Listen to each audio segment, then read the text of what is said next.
Ne amandım Azar? Vay ne gelensen bana? Ya Efkam ey. Meke. Yaxşıma? Ne Azar tamak buyurdum Efkam. Gazap iştik Azar.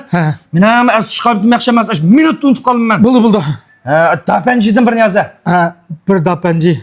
Ya tık koyduk ya kulak koyduk. Dapenciden tamak buyurdu sılıp oynaysın ha? Hey mama telefon şadan kılmaz aka. Lazını az yapıyorsun cuma açık yemeyim ben. Makul. Kanser oldu Azar. Dapenci koy şu başka. Yan yana bak obdan pişarsın yumuşak cuma. Buldu yumuşak.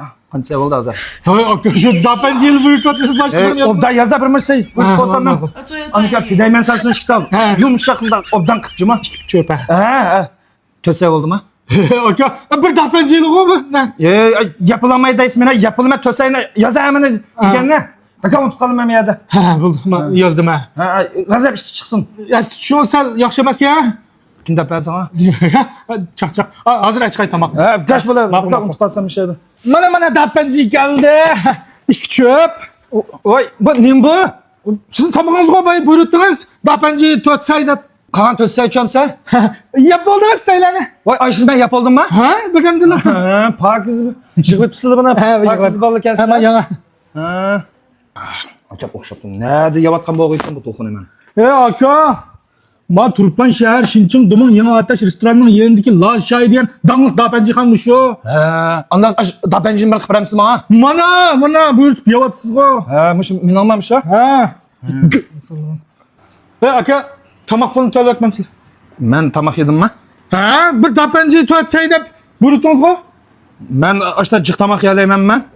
İşte ayınız amdaki sizden dapenci, lazcı, hunşavuyu, şutevşa, tebeyin doğusu birinden buyurtsunuz.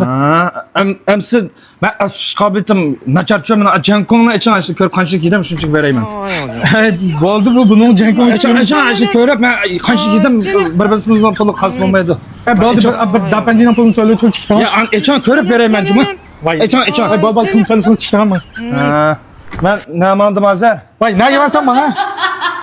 Aycan pasaklı mı? Obdan toy kızı olduk. Hani keştaşı boyluk taraf et baksan bulan aşağı yanaşka aşkan cık akşam. Faaliyet kıldık. 5. ayının 5'i her xil suvaksayla haksız dapenceysiniz. Menen az tutuşum bize yakşamaz aka. Mun kulağım bize eğer. Topa. Çıka. Şimdi sarangılcıkla palya ne çipinden.